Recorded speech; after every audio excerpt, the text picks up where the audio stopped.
স্বাগতম সুস্বাগতম জানায়। শ্রী শ্রী রাধা মাধব পঞ্চতত্ত্ব ভগবান নরসিংহদেবকে দর্শন করে আপনি আনন্দ পাচ্ছেন? হ্যাঁ, আবার আসবেন তো? বাহ, খুব সুন্দর। এখানে ভগবান আপনাদের সকলের জন্য অপেক্ষা করেছেন। প্রতিদিন বিভিন্ন সাজে উনি ওনার গেস্টদের জন্য উনি দর্শন দেন। আজকে আপনারা ভগবানকে যে ড্রেস দেখছেন, কালকে মঙ্গলাতে আসলে আর একটা ড্রেসে দেখতে পাবেন। আবার 7টার সময় দর্শন করবেন তো রাজবেশে দর্শন করতে পারবেন। হ্যাঁ, তো এইভাবে ভগবান এখানে যারা আসেন তাদের উনি খুব ভালোবাসেন। ওনাদের জন্য কত সেজেছেন দেখেছেন? হ্যাঁ, এত সুন্দর সেজে আছেন। কাদের জন্য? আপনাদের জন্য। আপনারা আসবেন, ওনাকে দেখবেন, ওনাকে দেখেও যদি আপনাদের ভালো লেগে যায় তাহলে আপনাদের জীবন ধন্য। হ্যাঁ, আর এই জায়গাটা আপনারা যেখানে আসলেন, শীতে অনেক জায়গায় ঘুরতে যাচ্ছে অনেকেই, নাকি? কেউ দীঘা যাচ্ছে, কেউ এখানে সেখানে যাচ্ছে, কিন্তু আপনারা কোথায় এসেছেন? মায়াপুর। মায়াপুর সমতীর্থ ত্রিভুবনে নাই। কোথায় এসেছেন আপনারা? তীর্থে এসেছেন। মায়াপুরটা কিসের জন্য বিখ্যাত জানেন আপনারা? হ্যাঁ, এই যে কৃষ্ণ, তিনি কোন যুগে এসেছিলেন? দাপর যুগে। এখন কি যুগ চলছে? কলি যুগ। এই দাপর যুগে তিনি আসার পর, দাপর যুগে তিনি এসে কি করেছিলেন? অর্জুনকে দিয়ে বিশাল বড় যুদ্ধের আয়োজন করেছিলেন। সেখানে বড় বড় অসুরদের তিনি বিনাশ করলেন। আর সেখানে একটা বস্তু তিনি রেখে গেলেন। সেটা কি? সেটা কি? শ্রীমদ্ ভগবদ গীতা। যে আমি যখন চলে যাই, আমার এই দাপর যুগে কি হচ্ছে না হচ্ছে, তখন কলিযুগের মানুষরা কি করে বুঝবে? হ্যাঁ কি না? তাই জন্য তিনি কি করলেন, আমাদের আরো কৃপা করার জন্য তিনি অর্জুনকে কেন্দ্র করে, এদিকে যুদ্ধ শঙ্খ বেজে গেছে, বুঝুন, এখন তীর ছুড়াছুড়ি শুরু হবে, সেই সময় গীতা ক্লাস চালু হয়ে গেছে। বুঝতে পারছেন তো? ভগবান অর্জুনকে কেন্দ্র করে এই গীতা তিনি আমাদের দিয়েছেন, যার মাধ্যমে আজকে আমরা সেই কুরুক্ষেত্র যুদ্ধের কথা অনুমান করতে পারছি, অনুভব করতে পারছি। হ্যাঁ কি না? হ্যাঁ, না হলে কি অস্তিত্ব থাকতো? এই রাম মন্দির বানানো হচ্ছে, বলছে রাম নামে কেউ থাকেইনি। রামের মন্দির আর বলছে রাম নামে কেউ থাকেইনি, তাহলে সভ্যতা কোথায়? বুঝতে পারছেন? সেই জন্য ভগবান গীতা দিলেন। আর দেখলেন আমি তো অর্জুনকে কেন্দ্র করে গীতা দিলাম, কিন্তু এই গীতাটা ঘরে ঘরে কে পৌঁছাবে? সেই জন্য তিনি পুনরায় আবার কি করলেন, তিনি তো বৃন্দাবনে ছিলেন। বৃন্দাবনে তিনি কি করতেন? বাঁশি বাজাতেন। যমুনা তীরে কদম্ব মূলে বাজাতে বাঁশি রাধা বলে, সেই না তুমি গৌর হয়ে নদে এসে জীব তরাও। কোথায় আসলেন? সেই মহাপ্রভু, সেই কৃষ্ণচন্দ্র ভগবান, তিনি বাঁশি বাজাতেন যমুনার তীরে কদম্বর ডালে বসে বসে। কি বলে বাঁশি বাজাতেন? রাধিকা বলে। আর সেই কৃষ্ণ এখানে কি করে আসলেন? হ্যাঁ, সেই না তুমি গৌর হয়ে নদে এসে জীব তরাও। তিনি আবার আসলেন পুনরায় গৌরাঙ্গ মহাপ্রভু হয়ে। কিসের জন্য? আমাদের মতো বদ্ধ জীবকে এখান থেকে, এই দুঃখ সমুদ্র থেকে উদ্ধার করে উনার সেই নিত্য আনন্দময় ধামে নিয়ে যাওয়ার জন্য। আপনারা তাহলে কোথায় এসছেন? সেই নদিয়ায় এসছেন। নদিয়ার মধ্যে, নবদ্বীপের মধ্যে মায়াপুর নাম গ্রাম। যথায় জন্মিরা শ্রী গৌর ভগবান, গৌরাঙ্গ মহাপ্রভু এই নবদ্বীপের মায়াপুর নামে গ্রামে তিনি আবির্ভূত হলেন। কখন আবির্ভূত হলেন? কলৌ প্রথম সন্ধ্যায়ম, কলির প্রথম সন্ধ্যায়। গৌরাঙ্গ আহাম মোহিতলে। কি নামে আসলেন? গৌরাঙ্গ নাম করে। কি গৌরাঙ্গ? সোনার গৌরাঙ্গ। সোনার গৌরাঙ্গ দেখেছেন? এই আমাদের পাশে সোনার গৌরাঙ্গ হাত তুলে আপনাদের জন্য দাঁড়িয়ে আছে। এত সময় নৃত্য করলেন কার সামনে? সোনার গৌরাঙ্গের সামনে। তো এই জায়গায় এসছেন, এখানে গঙ্গা বইছে। কোন গঙ্গা? জাহ্নবী গঙ্গা রয়েছে এখানে। জাহ্নবী তটবনে জগমান লোভা। আপনার যে আরতি দেখলেন, ওই আরতিতে আর কে কে ছিল আপনারা দেখতে পেরেছেন? তাদের আরতি দেখেছেন? গৌর আরতি দেখেছেন? এই আরতি কেরা ছিল? আরতি কে ছিল জানেন? আরতি করে ব্রহ্মা। কি আরতি করছিল? ব্রহ্মা। সাথে কারা ছিল? আদি দেবগণ। নাচানাচি কে করছিল? হ্যাঁ, শিব নারদীরা নাচছিল। দেখতে পেরেছেন তাদের? এই দেখতে গেলে গীতা পড়তে হবে, ঠিক আছে? তো গীতা পড়লে দেখতে পাবেন। অর্জুন গীতা শুনে দেখতে পেয়েছেন, আর আপনারা শুধু গীতা পড়লে দেখতে পাবেন। আজকে সেই বিষয় নিয়ে আমরা আলোচনা করব। আপনারা শুনবেন তো? এই মন্দির 8:15 বন্ধ হবে, 8টায় বন্ধ হবে, আবার 8:15 খুলবে। তখন শয়ান আরতি হবে, ভগবান ডিনার করবেন, করার পরে আবার আরতি হবে, হওয়ার পর 8:30টায় বন্ধ হবে।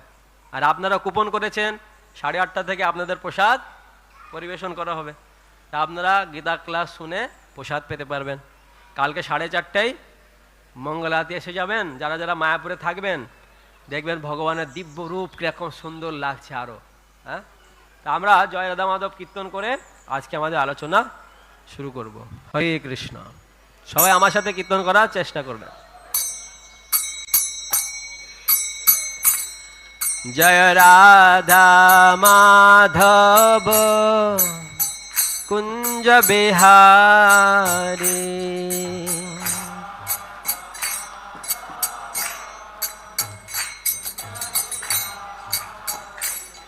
জয় রাধা মাধব কুঞ্জ বিহারী।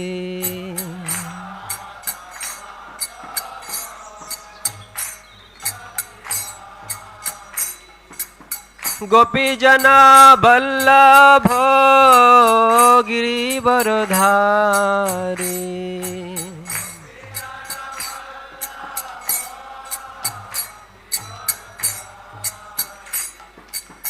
গোপীজন বল্লভ গিরিবরধারী।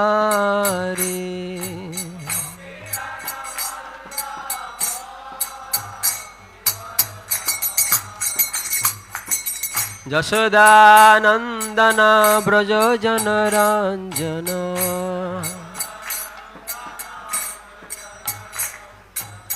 যশোদানন্দন ব্রজ জনরঞ্জন,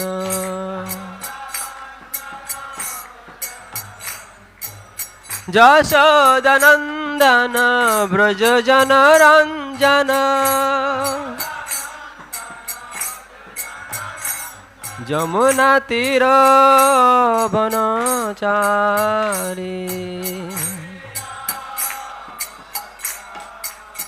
যমুনা তীর বনচারী।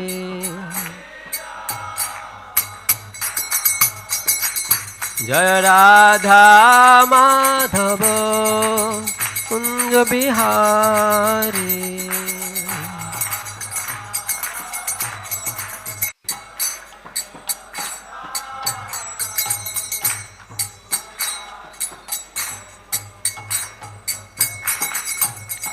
হরে কৃষ্ণ হরে কৃষ্ণ কৃষ্ণ কৃষ্ণ হরে হরে, হরে রাম রাম রাম হরে হরে।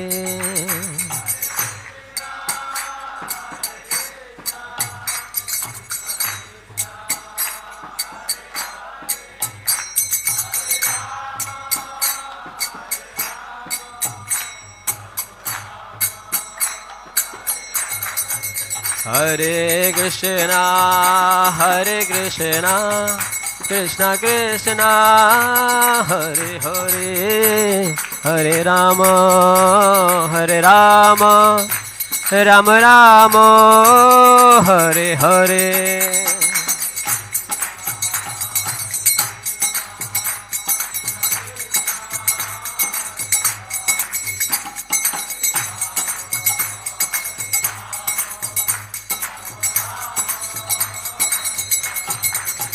জয় রাধা মাধব রাধা মাধব রাধা মাধব, জয় রাধা মাধব।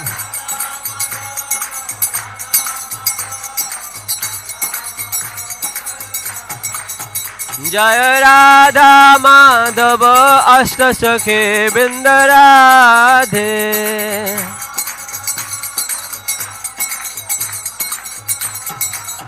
जय नरसिंहदेव नरसिंहदेव नरसिंहदेव जय नरसिंहदेव।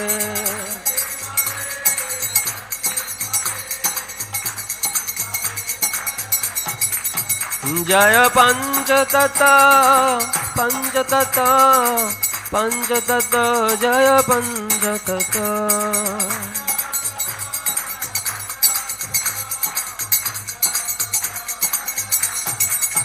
जय गौरनिताय गौरनिताय पतित पावन गौरनिताय।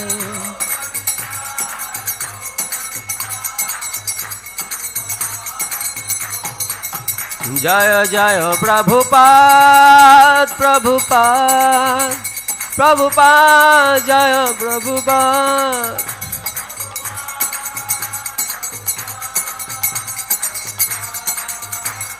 जय जय गुरुदेव गुरुदेव गुरुदेव जय गुरुदेव।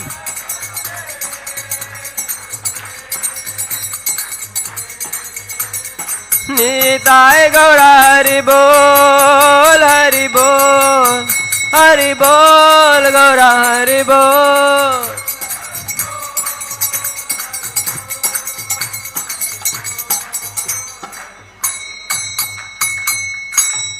श्री श्री राधा माधव अष्टसखीवृंद श्रीमान महाप्रभु की, प्रहलाद नरसिंहदेव भगवान की, पंचतत्व भगवान की, गौरनिताय की, समवेत गौर भक्तवृंद की, श्रीमद् भगवद गीता यथातो की, वृंदादेवी भक्ति देवी तुलसी महारानी की, निताय गौर प्रेमानंदे हरि हरि।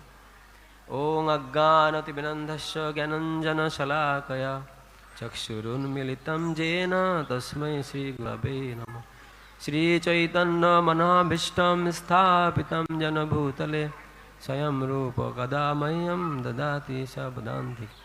वन्दे अहं श्रीगुरु श्रीयुतपदकमलं श्रीगुरुन् वैष्णवांश श्रीरूपं साग्रजातं सहोगण रघुनाथं नितं तं सजीवं साद्वैतं सावधूतं परिजनसहितं कृष्णचैतन्यदेवं श्रीराधा कृष्णपादान् सहोगण ललिता श्रीविशाखं वितमस्। नमयं विष्णुपदाय कृष्णपृष्ठाय भूतले श्रीमते जयपताका समिनीति नामिने। नमो आचार्यपादाय निताय कृपापदायिने गौरकथा धामदाय नगरग्रामतारिणे। नमोऽयं विष्णुपदाय कृष्णपृष्ठाय भूतले श्रीमते भक्तिवेदान्त स्वामिनिति नामिने। नमस्ते सारस्वती देवे गौरवाणी प्रचारिणे निर्विशेष शून्यवादी पश्चात्देशतारिणे। वंशाकल्पतरुभ्यश्च कृपा सिन्धुभ्येव च पतितानं पावनेभ्यो वैष्णवेभ्यो नमो नमो। नमो महावदन्नाय कृष्णप्रेमपदायते कृष्णाय कृष्णचैतन्य नाम्ने गुरुतिसे नमः। हे कृष्ण करुणा सिन्धु दीनबन्धु जगत्पते गोपेश गोपिकान्त राधाकान्त नमोस्तुते। तप्त कांचन गौरांगी राधे वृंदावनेश्वरी विश्वभानुसुते देवी प्रणमामि हरिप्रिय। नीलाचल निवासाय नित्याय परमात्मने बलभद्र सुभद्राभं जगन्नाथाय ते नमः। वृंदाय तुलसीदेव्यै प्रियाय केशवस्य च विष्णुभक्तिपदे देवी सत्यवत्यै नमो नमो। जय श्रीकृष्ण चैतन्य प्रभु नित्यानंद श्री अद्वैत गदाधर श्रीवासादि गौरभक्तवृंद। हरे कृष्णा कृष्ण कृष्ण हरे हरे हरे राम राम राम हरे हरे। सकले हाथ जोड़ करे बोलुन ओं नमो भगवते वासुदेवाय। ओं नमो भगवते वासुदेवाय। ओं नमो भगवते वासुदेवाय। हरे कृष्ण। তা আজকে আমরা শ্রীমদ্ ভগবদ গীতা যথাযথ থেকে পাঠ করে শ্রবণ করব। শ্লোকটি বোর্ডে লেখা আছে, আপনারা সবাই দেখতে পাচ্ছেন। তো এই শ্লোকের আজকে আমরা যে পাঠ করব এটা হলো শ্রীমদ্ ভগবদ গীতার যে 18টি অধ্যায় রয়েছে তার মধ্যে 11 অধ্যায়। 11 অধ্যায়ের প্রথম শ্লোকটি আমরা পাঠ করে শ্রবণ করব। তো এই শ্লোকে ভগবান একটি বিশেষ শিক্ষা সবাইকে প্রদান করেছেন। তো শ্লোকটি বাংলাতে বোর্ডে লেখা আছে, সংস্কৃত কিন্তু বাংলা হরফে লেখা রয়েছে, আপনারা সবাই বলতে পারবেন। এই শ্লোকটি অর্জুন বলছেন। কে বলছেন? অর্জুন। তো শ্লোকটি আমার সঙ্গে সঙ্গে আপনারা বলার চেষ্টা করুন। অর্জুন উবাচ মদানুগ্রহায় পরমম গুহ্যম আত্মাত্মসঙ্গীতম যত্যয়ুক্তং বচস্তেন মোহো অয়ং বিগতমম। অর্জুন উবাচ মদানুগ্রহায় পরমং গুহ্যমধ্যাত্মসঙ্গীতম যত্যয়ুক্তং বচস্তেন মোহো অয়ং বিগতমম। অর্জুন উবাচ মদানুগ্রহায় পরমম গুহ্যমধ্যাত্মসঙ্গীতম যত্যয়ুক্তং বচস্তেন মোহো অয়ং বিগতমম। আপনারা কেউ বলুন, বাংলাতে লেখা আছে, কেউ যদি বলতে পারেন, কেউ বলতে পারবেন?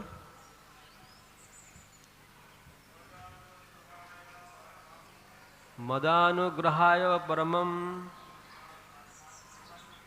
গুহ্যম আধ্যাত্মসঙ্গীতম যত্যয়ুক্তং বচস্তেন মোহো অয়ং বিগতমম। হরে কৃষ্ণ। এই শ্লোকটি শব্দ অর্থ, অনুবাদ এবং তাৎপর্য শিলা প্রভুপাদ সম্পাদন করেছেন। আমার সঙ্গে সঙ্গে আপনারা বলুন, অর্জুন উবাচ। অর্জুন বললেন, মদানুগ্রহায় আমার প্রতি অনুগ্রহ করে, পরমম পরম, গুহ্যম গোপনীয়, আধ্যাত্ম আধ্যাত্ম, সঙ্গীতম বিষয়ক, যত যে, তয়া তোমার দ্বারা, উক্তম উক্ত হয়েছে, বচঃ বাক্য, তেনা তার দ্বারা, মোহ মোহ, অয়ম এই, বিগতঃ দূর হয়েছে, মম আমার। এই শ্লোকে শিলা প্রভুপাদকৃত গীতার গান। শিলা প্রভুপাদ এই সংস্কৃত শ্লোকের অর্থটা তিনি খুব সুন্দর গীতার গানের আকারে প্রদান করেছেন। অর্জুন কহিলেন, অনুগ্রহ করি মোরে শুনাইলে যাহা, মোহ নষ্ট হইয়াছে শুনি তত্ত্ব তাহা, সেই সে আধ্যাত্ম তত্ত্ব অতি গুহ্যতম, বিগত সন্দেহ হলো যত ছিল মম। শব্দার্থ, গীতার গান, অনুবাদ। এই শ্লোকটি আপনারা পড়ে কেউ বাংলা বুঝতে পেরেছেন? পারেননি? কেন? সংস্কৃত লেখা আছে। শিলা প্রভুপাদ এর বাংলা বলছেন। অর্জুন বললেন, আমার প্রতি অনুগ্রহ করে তুমি যে আধ্যাত্ম তত্ত্ব সম্বন্ধীয় পরম গুহ্য উপদেশ আমাকে দিয়েছ, তার দ্বারা আমার এই মোহ দূর হয়েছে। আপনারা আমার সঙ্গে সঙ্গে বলুন, অর্জুন বললেন, আমার প্রতি অনুগ্রহ করে তুমি যে আধ্যাত্ম তত্ত্ব সম্বন্ধীয় পরম গুহ্য উপদেশ আমাকে দিয়েছ, তার দ্বারা আমার মোহ দূর হয়েছে। এই শ্লোকের তাৎপর্য। সবাই মন দিয়ে শ্রবণ করবেন। শ্রীকৃষ্ণ যে সর্বকারণের কারণ তা এই অধ্যায়ে বর্ণনা করা হয়েছে। সমগ্র জড়জগতের প্রকাশ হয় মহাবিষ্ণু থেকে এবং শ্রীকৃষ্ণ হচ্ছেন সেই মহাবিষ্ণুরও উৎস। শ্রীকৃষ্ণ অবতার নন, তিনি হচ্ছেন সমস্ত অবতারদের অবতারী। সেই কথা পরবর্তী অধ্যায়ে সম্পূর্ণরূপে বর্ণনা করা হয়েছে।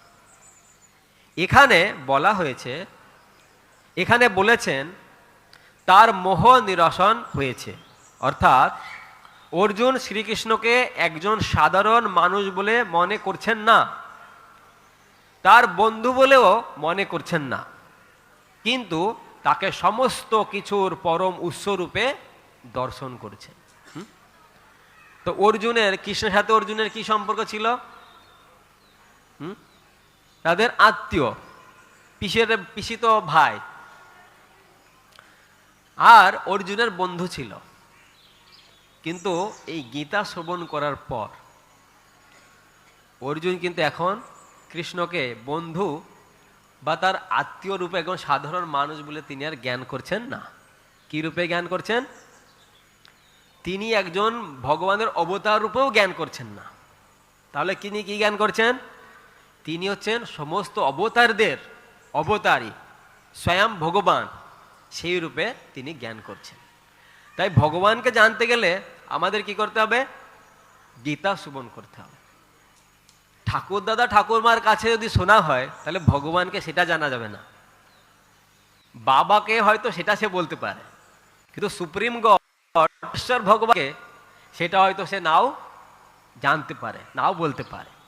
কিন্তু নিশ্চিন্ত গীতা যদি আমি শ্রবণ করব, তাহলে পরমেশ্বর ভগবান কে সেটা আমরা নিঃসন্দেহে জানতে পারব।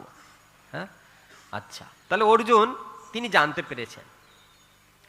অর্জুন পূর্ণ জ্ঞান প্রাপ্ত হয়েছেন এবং পরমেশ্বর ভগবান শ্রীকৃষ্ণকে যে তিনি বন্ধুরূপে পেয়েছেন তা উপলব্ধি করে পরম আনন্দ আস্বাদন করেছেন।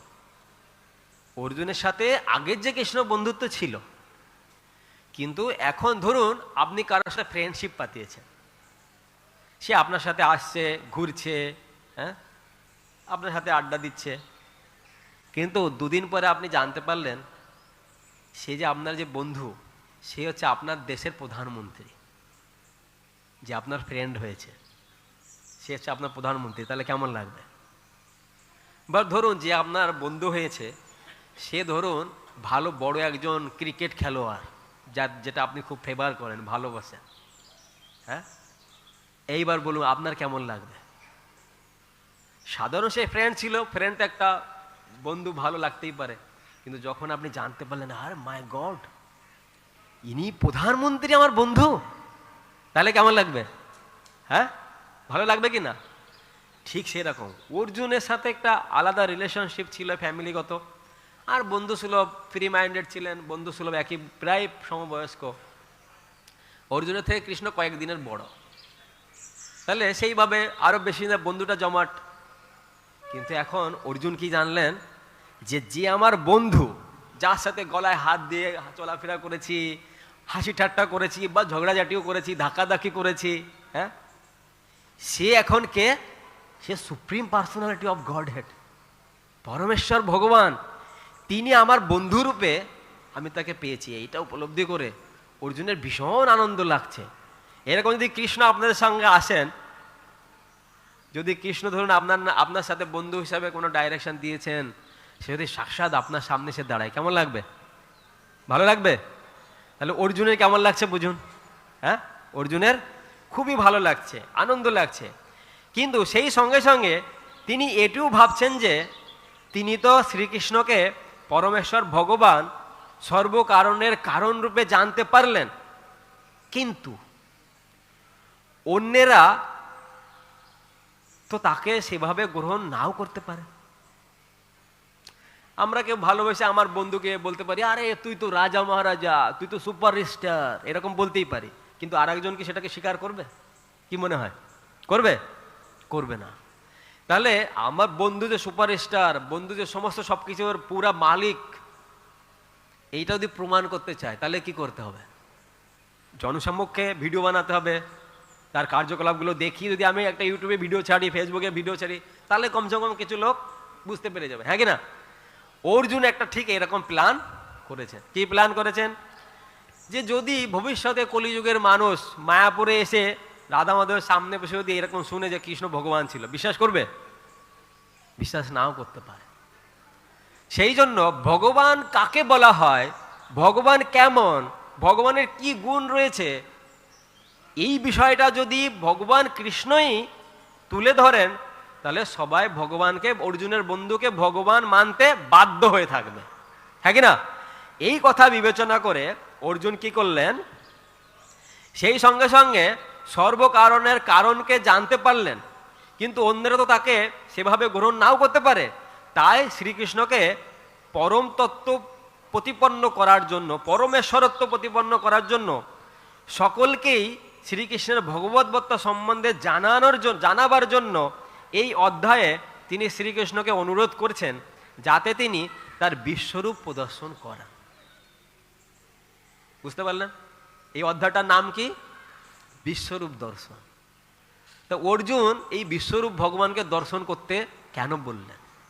ধরুন আপনাদের বাড়ির পাশে বাজার ঘাটে যদি কেউ বলে আমি ভগবান, সাইনবোর্ড লেখা আছে কি আমি ভগবান, বা ধরুন আপনার মা, দাদু, জ্যাঠাবা বলছে যে আমার গুরুদেব হচ্ছে ভগবান, তখন আপনি সেই গুরুদেবকে, সেই ভগবানকে কি করে জিজ্ঞাসা করবেন যে আপনি ভগবান প্রমাণ করান? কি করে? কারণ ভগবান মানে তার একটা বিশ্ব রূপ থাকবে। হ্যাঁ, আপনি তাকে এটা বলতে পারেন, ঠিক আছে যদি আপনি ভগবান হন তাহলে আপনার বিশ্বরূপটা একটু দেখান, হ্যাঁ কি না? এই বিশ্বরূপ দেখাতে গেলে তখন বোঝা যাবে সে আসল ভগবান নাকি নকল ভগবান। তা অর্জুন, আমাদেরকে যদি কেউ এসে ভগবান বলে, আপনাকে কেউ চিটিং করতে চায়, আরে আমি ভগবান, তুই ভাগ্যবান, তোর সামনে আমি এসে গেছি, তুই সবকিছু আমার চরণে ফেল, তখন আপনি কি করে বিশ্বাস করবেন সে ভগবান কিনা? মানুষ চিটিং হচ্ছে কিনা? এখন তো অনেক ভুয়া ভগবান, আমাদের ভারতবর্ষে ভগবানের কোম্পানি, ফ্যাক্টরি হয়েছে, বহুত ভগবান হচ্ছে, হ্যাঁ বহুত ভগবান হচ্ছে। ভগবান কৃষ্ণকে আপনারা কারা কারা কোনো ফটোতে দেখেছেন তার দাড়ি গোপ রয়েছে? কেউ দেখেছেন? কিন্তু এখন অনেক ভগবান আছে কি সেটা এত বড় বড় দাড়ি আছে, বলছে কি ব্যাপার তাহলে হে ভগবান, কৃষ্ণ ভগবানের তো দাড়ি গোপ কিছু নেই, কিন্তু আপনার কেন? বলছে এটা হচ্ছে আমার দাড়ি গোপ রাখার লীলা করছি আমি। কি বুঝলেন? হ্যাঁ, তাদের কোনো বিশ্বরূপ নেই। তারা বলছে কি তাহলে যে ভগবান তো বৃদ্ধ হননি, ভগবান তো নবযৌবনঞ্চ, হ্যাঁ তিনি এত যুবক ছিলেন, এত সুন্দর দেখতে ছিলেন, উনার নাতি বউগুলো তাকেও কৃষ্ণকে দেখে তার প্রতি আকৃষ্ট হয়ে যেত।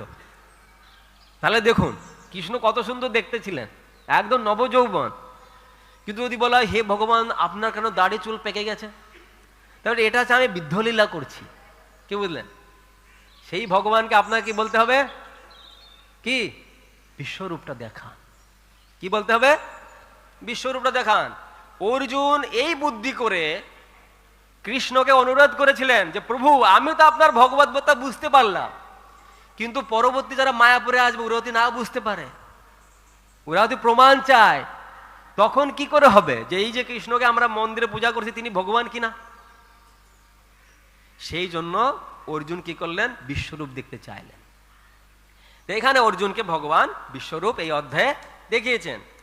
প্রকৃতপক্ষে শ্রীকৃষ্ণের বিশ্বরূপ অতি ভয়ঙ্কর, বিশ্বরূপ অতি ভয়ঙ্কর, এবং সেই রূপ দর্শন করলেই, সেই রূপ দর্শনে সকলেই ভীত হয়, যেমন অর্জুনও হয়েছিলেন। অর্জুন যখন এই বিশ্বরূপ দেখেছিলেন, পরবর্তীকালে আমরা দেখব অর্জুনের গা হাত পা কাঁপছিল ভগবানের বিশ্বরূপ দেখে, কারণ আগুন তার মুখের ভিতর চলে যাচ্ছে, অনন্ত কোটি ব্রহ্মাণ্ড তার মধ্যে চলে যাচ্ছে, শিব ব্রহ্মা বিষ্ণু অনন্ত কোটি ব্রহ্মাণ্ড এসে এসে তার মুখের ভিতর ঢুকে চলে যাচ্ছে।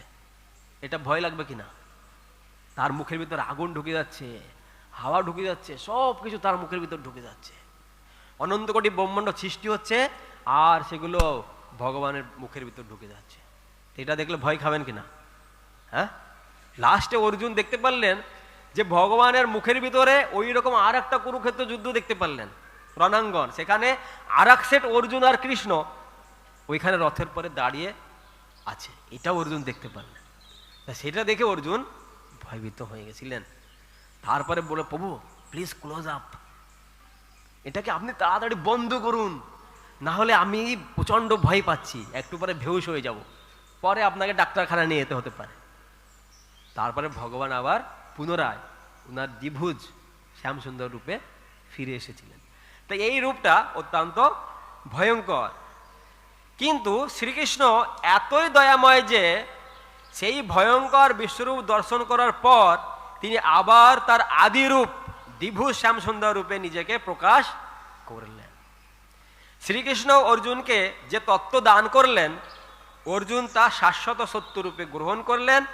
অর্জুনের মঙ্গলের জন্যই শ্রীকৃষ্ণ তাকে সব কিছু শোনালেন, এবং অর্জুনও তা শ্রীকৃষ্ণের কৃপা রূপে গ্রহণ করলেন।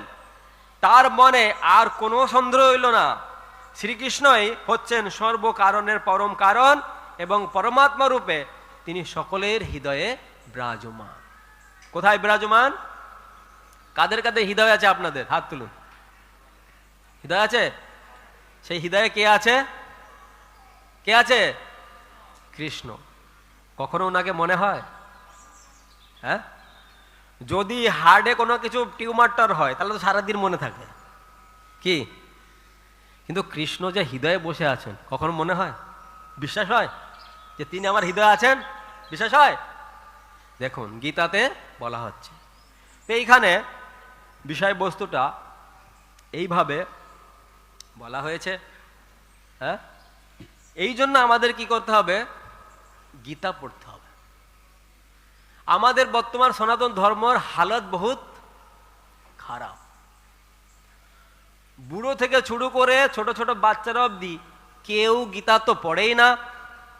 আর যদি জিজ্ঞাসা করে, দাদু ওই চাঁদটাকে, চাঁদ মামাকে আমি চাই, তখন দাদু আর কি বলবে? বলে চাঁদ তো আমার মামা, তাহলে মামার বাড়ি নিয়ে চলো। কে? হ্যাঁ কি না? আমাদের কেসটা ঠিক এরকম হয়ে গেছে। আমাদের সনাতন ধর্মের যারা অধিবাসী, তারা সনাতন ধর্ম থেকে অনেক দূরে চলে গেছে। ফলস্বরূপ সবাই আজকে বিভ্রান্ত, মোহগ্রস্ত হয়ে রয়েছে। কে ভগবান এটা কেউ বুঝতে পারছে না। অন্যান্য ধর্ম, সব ভুইফোট ধর্মগুলো এসে তারা তাদের নকল ভগবানদের জাহির করছে, আর আমরা বিভ্রান্ত হয়ে যাচ্ছি। কি তাহলে কি আমাদের কৃষ্ণ ভগবান নয়? হ্যাঁ, কে ভগবান? তাহলে কি ওদের ওইটাই ভগবান? কেউ বলছে তাকে দেখা দিয়ে তিনি নিরাকার, কিন্তু তার হাত আছে। কিরকম আজগবি ফালতু কথা। আরে ভাই, যদি কারো হাত দেখা যায় সে নিরাকার কি করে হয়? হ্যাঁ, আজব ব্যাপার। এই বিষয়গুলো আমরা বুঝতে পারছি না। এইটা বুঝতে গেলে কি করতে হবে? আমাদের গীতা পড়তে হবে। দেখুন আমরা অনেক ধরনের ম্যাথমেটিক, বায়োলজি, এটা সেটা, সায়েন্স টাইন্স অনেক কিছু পড়ছি, কিন্তু সমস্ত সব কিছুর যে সুপার মার্কেট, সব কিছু যেখান থেকে এসছে সেইটা আমরা কেউ পড়ছি না। এইটা হচ্ছে আমাদের দুর্ভাগ্য। আমরা কখন একটু কৌতূহল করেও চেষ্টা করছি না, আরে ঠিক আছে চল আমাদের ভগবদ গীতায় কি বলা হয়েছে, আমরা তো সনাতন ধর্মের হিন্দু বা হিন্দু ধর্মে জন্ম নিয়েছি, তা কমসে কম চল ভাগবত গীতাটা একটু রিসার্চ করি। কারো মাথায় এই বুদ্ধি হয়েছে? হয়নি। কিন্তু সবাই ডাইভার্টেড থাকবে, বিভ্রান্ত থাকবে, কিন্তু কেউ গীতা পড়বে না। আরে মাত্র 270 টাকায় আপনার সমস্ত বিভ্রান্ত কমপ্লিট। আপনি কেন ফালতু এদিক সেদিক ঘোরাফেরা করছেন? হ্যাঁ, আজীবন কাল ধরে বড় বড় ইঞ্জিনিয়ার, বড় বড় সায়েন্টিস্ট, তারা তাদের জীবনটাকে প্রতিপন্ন করে দিয়েছে কিসের জন্য? শিলা প্রভুপাদ যখন এই গীতার জ্ঞান পাশ্চাত্য দেশে প্রচার করতে গিয়েছিলেন, শিলা প্রভুপাদ বলেছিলেন আগুনের ভিতরে জীবন আছে। কারা কারা বিশ্বাস করেন আগুনের ভিতরে জীবন থাকতে পারে? মাথা ঠিক আছে? আগুনের মধ্যে জীবন আছে? কি মনে হয়? হ্যাঁ, এই দেখুন নেই বলছেন। এখন অব্দি বৈজ্ঞানিকদের ধারণা আগুন তো সব পুড়িয়ে ছাড়খাড় করে দিবে, ওর ভিতরে কি প্রাণ থাকতে পারে? কিন্তু শিলা প্রভুপাদ বলেছিলেন আগুনের মধ্যে প্রাণ আছে। শিলা প্রভুপাদ বলার ৩৫ বছর পরে সেই বৈজ্ঞানিক সন্ধান পেয়েছিল যে আগুনের মধ্যে প্রাণ রয়েছে।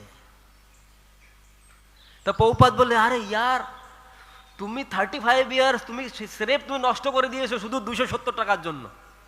270 রুপিস তুমি 35 বছর তোমার জীবনটাকে সেভ করে দেবে। কোনটা ভালো হবে বলুন? গীতা পড়ে যদি আপনি জানতে পারেন যে আগুনের ভিতর প্রাণ রয়েছে, 35 বছর রিসার্চিং করার দরকার আছে? আছে? নেই। তা প্রভুপাদ তখন বললেন, buy a Bhagavad Gita and read, then your life will be save. শুধু শুধু এইগুলো ফালতু সার্চিং করে মৃত্যুবরণ করো না। গীতা পড়ো এবং সবকিছু ভালোভাবে ভগবান থেকে জানো যিনি সৃষ্টি করেছেন। এইটা বলেছিলেন। তারপরে ওরা 35 বছর পরে জানতে পারলেন অগ্নিতেও প্রাণ আছে। তাহলে দেখুন, যেটা ভগবান 5000 আগে আমাদের বেদশাস্ত্রে লক্ষ লক্ষ কোটি কোটি বছর আগে বলে দেওয়া আছে যে অগ্নির ভেতরেও প্রাণ রয়েছে, আর সেটা তারা একটা একটা করে রিসার্চ করছে, তাই না? তো যাই হোক, অনেক কিছু তো বলা যাবে না, সবাই কম, কিছু কথা আমরা আলোচনা করি। এইখানে ভগবান বলছেন, অর্জুন বলছেন কি না, যে আমার মোহ দূর হয়ে গেছে। আমাদের এই জগতে আমরা সবাই মোহিত হয়ে রয়েছি। কি মোহই আমাদের রয়েছে? হ্যাঁ, কি মোহ আছে বলুন? আমাদের এই জগতে আমরা কিসের মোহ দ্বারা মোহিত রয়েছি? কি মোহ আমাদের? যে কথা অর্জুন বলেছেন যে আমার মোহ দূর হয়েছে, এই ভগবদ গীতায় অর্জুনের একটা মোহ ছিল। অর্জুনের কি মোহ ছিল? অর্জুনের 3টা মোহ ছিল। আমাদেরও মোহ রয়েছে। প্রথম মোহ কি? আমি জানি না আমি কে। কারা কারা বলেন জানেন আপনি কে? বলুন, বলুন। বাবু, আপনার বয়স কত? আপনার কত বছর বয়স? 50। 50 বছর একদিন আগে আপনি কোথায় ছিলেন? বলুন, বলতে পারবেন? বলতে পারবেন না। আপনার বাড়ি কোথায় যদি জিজ্ঞাসা করা হয়, আপনি কোন জায়গায় অ্যাড্রেস দেবেন যেটা 50 ইয়ার ধরে ইউজ করছেন, কিন্তু তার আগে আপনি কোথায় ছিলেন বলতে পারবে? বলতে পারবে না। তো প্রথম মোহটা কি? যে আমি জানি না যে আমি কে। এটা হচ্ছে ফার্স্ট মোহ। তারপরের মোহটা কি? অর্জুনের প্রথম মোহ ছিল এটা। দ্বিতীয়, অর্জুন চিন্তা করছিলেন আমি হচ্ছি এই ভীষ্মদেবের আত্মীয় স্বজন, এরা সবাই আমারও সবাই আত্মীয় স্বজন এরকম। তারপরে অর্জুন চিন্তা করছিলেন আর একটা কি ছিল, যে আমি যে যুদ্ধ লাভ জয় করার, যুদ্ধে পরাজয় করা, এটা মানে আমার পার্সোনাল ব্যাপার। শ্রী শ্রী রাধা মাধব ভগবান কি, প্রহ্লাদ নরসিংহদেব ভগবান কি, পঞ্চতত্ত্ব ভগবান কি। তো এটা হচ্ছে অর্জুনের মোহ। অর্জুনের কি ছিল? আমাদের বিভিন্ন আচার্যরা বিভিন্ন রকম মোহের কথা বলেছেন। শঙ্করাচার্য বলেছেন অর্জুনের কি মোহ ছিল না, আত্মা ও অনাত্মা সম্পর্কে অজ্ঞতা। কি আত্মা আর কে আত্মা নয়, কি আমার দেহটা আত্মা নাকি আমার একটা আত্মা রয়েছে, এটা ছিল অর্জুনের মোহ। এটা কে বলছেন? শঙ্করাচার্য বলছেন। আচ্ছা, রামানুচার্য কি বলছেন?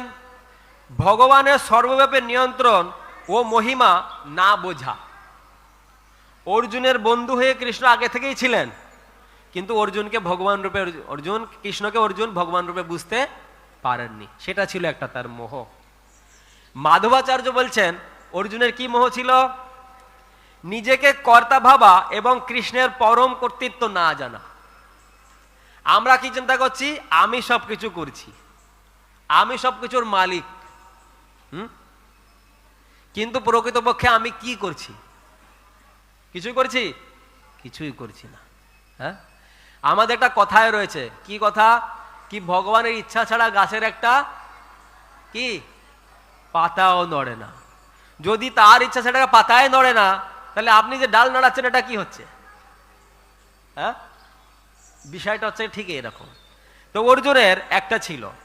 বলদেব বিদ্যাভূষণ তিনি বলছেন কি তিনি একটা অর্জুনের আর একটা মোহের কথা বলছেন, সেটা কি না কৃষ্ণের ঐশ্বর্য সম্পর্কে সম্পূর্ণ অপূর্ণ জ্ঞান। কৃষ্ণ যে কি সেই সম্বন্ধে অর্জুনের পুরো ধারণা ছিল না। এটা কৃষ্ণের প্রতি অর্জুনের একটা মোহ ছিল। শিলা প্রভুপাদ একটা মোহর কথা অর্জুনের বলছেন, কৃষ্ণের পরমেশ্বর স্বরূপ সম্পর্কে অজ্ঞতা, যে শ্রীকৃষ্ণ যে সত্যিকারের পরমেশ্বর ভগবান, অর্জুনের বন্ধু হয়ে অর্জুনের সাথে ঘোরাফেরা করছেন, এটা অর্জুন জানতেন না। হ্যাঁ, এইটা। আর এইখানে গুহ্য জ্ঞানের কথা বলা হয়েছে। এই যে অর্জুন কি বললেন না আমার যে মোহ, সেই মোহটা কেটে গেছে। সেই মোহটা কি? এই মোহটা, এই কথাটা অর্জুনকে প্রথম শোনা যাচ্ছে। আগে কখনো অর্জুন 10টা চ্যাপ্টার শুনে এসছেন, 10টা অধ্যায় শুনে অর্জুন অনেক প্রশ্ন করেছেন, অনেক কৃষ্ণের সাথে কথা বলেছেন, কিন্তু কোথাও বলেননি যে আমার মোহ কেটে গেল। কিন্তু এই 11তম অধ্যায়ের প্রথম শ্লোকে অর্জুন বলছেন যে আমার মোহ কেটে গেছে। তাহলে অর্জুনের মোহটা কোথায় কাটলো? 10ম অধ্যায়ের 20 নম্বর শ্লোক থেকে 42 নম্বর শ্লোকে ভগবান যে ভগবানের বিভূতি সম্বন্ধে আলোচনা করেছেন, এই কথা শ্রবণ করে অর্জুনের মোহ দূরীভূত হয়ে গেছে। অর্জুন 2য় অধ্যায় থেকে শ্রবণ করে আসছেন, ন দেবাহাম জাতুনাসাম নতং নেমে জনাধিপা। অর্জুন প্রশ্ন করেছিলেন, যখন ভগবান বলেছিলেন যে আমি 12,40,00,000 বছর আগে, কত বছর আগে? 12,40,00,000 বছর আগে। অনেক ধর্ম আসছে, বলছে আমাদের আদি ধর্ম, আমাদের আদি ধর্ম। তাহলে শুনে রাখুন আদি ধর্ম কোনটা। অর্জুনকে ভগবান বলছেন আমি 12,40,00,000 বছর আগে বিবর্ষবান সূর্যদেবকে এই জ্ঞান প্রদান করেছিলাম। কাকে? ফার্স্ট গীতা ক্লাস হয়েছিল 12,40,00,000 বছর আগে। 12,40,00,000 বছর পরে এই দ্বিতীয়বার গীতা ক্লাস আমি তোমাকে দিচ্ছি। এই কথা শুনে অর্জুনের মাথাটা আর কাজ করছে না। বলছে আরে আপনি কি আমাকে বাচ্চা পেয়েছেন? হ্যাঁ, আপনার আর আমার জন্ম, আপনি আমার থেকে কয়েকদিনের বড়, আর কোথায় সূর্যদেবকে আপনি জ্ঞান দিয়েছেন? এটা গল্প বলছেন? তখন ভগবান গীতা চালু করলেন। গীতা চালু হয়েছে কোথা থেকে? ন দেবাহাম জাতুনাসম নতম নেমে জনাধিপাহা ন চৈব না ভবিষ্যামহ সর্ববয় মতপরম। এই শ্লোক থেকে গীতা চালু হয়ে গেল। কি অর্জুন, এমন কোন সময় ছিল না যে এই সমস্ত রাজারা ছিল না এবং প্রজারা ছিল না। এমন কোন সময় ছিল না যেখানে তুমি আর আমিও ছিলাম না। কিন্তু আমরা দুজনেই নিত্য।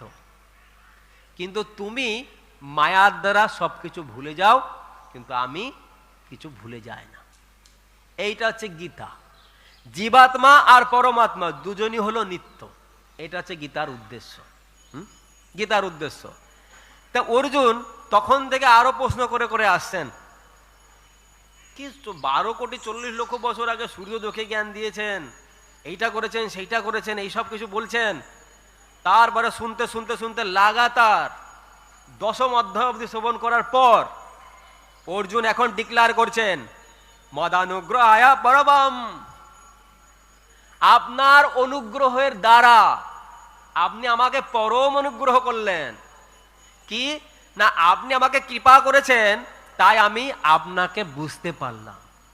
ঈশ্বরেরও কৃপালেশ হইয়াছে যাহারে, সেই তো ঈশ্বর তত্ত্ব বুঝিবার পারে। ঈশ্বরের কৃপা না হলে ঈশ্বরকে বোঝা যাবে না। তো অর্জুন স্বীকার করলেন মদানুগ্রহায়, আপনি আমাকে কৃপা করেছেন, তাই আমি আপনাকে জানতে পারলাম। আপনার পরম তত্ত্ব সম্বন্ধে কি কৃপা করেছেন? গুহ্যম অধ্যাত্ম সঙ্গীতম। আপনি একটা গুহ্য বিষয় বলেছেন। গুহ্য তো আমাদের অনেক কিছু থাকতে পারে, কিন্তু আধ্যাত্ম, আধ্যাত্ম গুহ্য যেটা সকলে জানতে পারে না। অনেক আধ্যাত্মবাদী রয়েছে, কিন্তু গুহ্য বিষয় আধ্যাত্ম ভগবান যে পরম পুণ্য, ভগবান কৃষ্ণই যৌং পুণ্যমদহ পুণ্যমিদাম পুণ্যাৎ পুণ্যমুদাচ্যতে পুণ্যাস্য পুণ্যমাদায় পুণ্যমেবাবশিষ্যতে, এটা কেউ বুঝতে পারে না। কৃষ্ণ হচ্ছেন সমস্ত অবতার, এতে চাংশ কলাপুংস কৃষ্ণস্তু ভগবান স্বয়ং ইন্দ্রাণী ব্যাকুলাম লোকম মুড়য়ন্তি যুগে যুগে। তিনি হচ্ছেন পরমেশ্বর ভগবান, সমস্ত অবতারদের অবতারী। মহাপ্রভু বলেছেন একলা ঈশ্বর কৃষ্ণ আর সব ভিত্ত, যারে জইছে না চায় সে তৈছে করে নিত্য। একলা ঈশ্বরকে কৃষ্ণচন্দ্র ভগবান। শিলা প্রভুপাদ বলছেন যে কৃষ্ণ বিষ্ণুরও ভগবান। আমাদের শিলা ভক্তিবিনোদ ঠাকুর বলেছেন তুমি সর্বের স্বরের স্বর ব্রজেন্দ্র কুমার, তোমার ছায় বিশ্বের সৃজন সংহার, তোমার ছায় ব্রহ্মা করেন সৃজন, তব ইচ্ছা মতে বিষ্ণু করেন পালন। তোমার ইচ্ছায় বিষ্ণু পালন করেন, তোমার ইচ্ছায় ব্রহ্মা সৃজন করেন, তব ইচ্ছা মতে শিব করেন সংহার, তব ইচ্ছা মতে মায়া সৃজে কারাগার। তোমার ইচ্ছায় এই মায়া দেবী কারাগার সৃষ্টি করেছে, তোমার ইচ্ছায় শিব ধ্বংস করেন। তাহলে কৃষ্ণচন্দ্রকে সমস্ত ঈশ্বরের ঈশ্বর। হ্যাঁ, আচ্ছা, তো এইখানে বিশেষ বিষয় হচ্ছে যে অর্জুন মোহ থেকে মুক্ত হয়েছে। এই সংসারে আমরা সবাই মোহিত, আমরা পরমাত্মাকে বুঝতে পারছি না, সেই জন্য আমরা দুঃখ পাচ্ছি। আমরা যদি বুঝতে পারি এই যে রাধা মাধব শ্রীমতী রাধারানীর সাথে সখী বৈষ্ণিত হয়ে দাঁড়িয়ে আছেন, ইনি হচ্ছে আমার পরম আরাধ্য, ইনি হচ্ছে আমার পরম পূজ্য, ইনি হচ্ছে আমার পালনকর্তা, সেদিন থেকে আমার সমস্ত দুঃখের বিনাশ হবে, সেদিন থেকে আমার আর কোনো দুঃখ থাকবে না। তাই এটাই হচ্ছে আমাদের শিক্ষার বিষয়। আমরা মোহিত রয়েছি, আমরা যাকে তাকে ভগবান বলে আমি তার প্রতি আত্মসমর্পণ করছি। কৃষ্ণচন্দ্র বলছেন আরে এখানে যেখানে যেও না, আমি হচ্ছি ভগবান, আমি ছাড়া আর কোনো কিছুর অস্তিত্ব নেই। আমাদের গীতা না পড়লে আমরা এই মোহ থেকে মুক্ত হতে পারবো না। তাই ভগবান অত্যন্ত করুণাশীল। অর্জুন কান্না করছিলেন, আর অর্জুনের কান্না দেখে ভগবান এই গীতার জ্ঞান অর্জুনকে দিয়েছিলেন। অর্জুন কাঁদছিলেন, আর সেই কান্না দেখে ভগবান এই গীতার জ্ঞান দিয়েছিলেন। আর গীতার জ্ঞান লাভ করার পর অর্জুন ডিক্লার দিয়েছিলেন, কি ডিক্লার দিয়েছিলেন? যে প্রভু আপনার নষ্ট মোহ স্মৃতির লব্ধা তৎপ্রসাদাৎ মে অচ্যুত। হে অচ্যুত, আপনার এই প্রসাদ পেয়ে আপনি যে আমাকে কুরুক্ষেত্র রণাঙ্গনে যে ট্রিটমেন্ট করলেন, এই ট্রিটমেন্ট করে কাজ হয়েছে। কি কাজ হয়েছে? হ্যাঁ, দুটো কাজ হয়েছে। আমার দুখানা অসুখ ছিল। কি অসুখ? একটা তো আমি মোহিত ছিলাম, 2 নম্বরটা কি, আমার স্মৃতি হারিয়ে গিয়েছিল, আমি চেতন লস্ট হয়ে গিয়েছিল আমার। তাই আপনার এই ট্রিটমেন্টে আমার দুটা কাজ হয়েছে। কি? নষ্ট মোহ স্মৃতির লব্ধা। আমি বুঝতে পেরে গেছি আপনি হচ্ছে আমার পালনকর্তা, আমার প্রভু, আর আমি বুঝতে পেরেছি আপনার সেবা করাই হচ্ছে আমার পরম কর্তব্য। হ্যাঁ, তাই এটাই হচ্ছে গীতার জ্ঞান। তা আপনারা যারা যারা এসছেন মায়াপুরে, ডিসেম্বর চলে গেল, নতুন বছর, আপনারা এই মায়াপুর থেকে গিফট নিয়ে যেতে পারেন নতুন বছরের, যেটা আপনার জীবনকে সুরক্ষা প্রদান করবে। তা আসুন শ্রীমদ্ ভাগবত গীতা গ্রহণ করুন, আর মায়া মোহ থেকে মুক্ত হয়ে পরমানন্দ লাভ করুন। হরে কৃষ্ণ কৃষ্ণ কৃষ্ণ হরে হরে, হরে রাম রাম রাম হরে হরে। শ্রীমদ্ ভাগবত গীতা যথার্থ কি, শিলা প্রভুপাদ কি, সমবেত গৌর ভক্তবৃন্দ কি, নিতায় গৌর প্রেমানন্দে হরি হরি। তা আপনারা যারা গীতা নিতে চান, 2026 সালের নতুন আপনারা মায়াপুরে এসছেন, বছরের প্রথম গীতা নিয়ে যান, আপনার জীবন সার্থক করুন, এবং যাকে আপনি গিফট দেবেন তার জীবনও সার্থক হবে।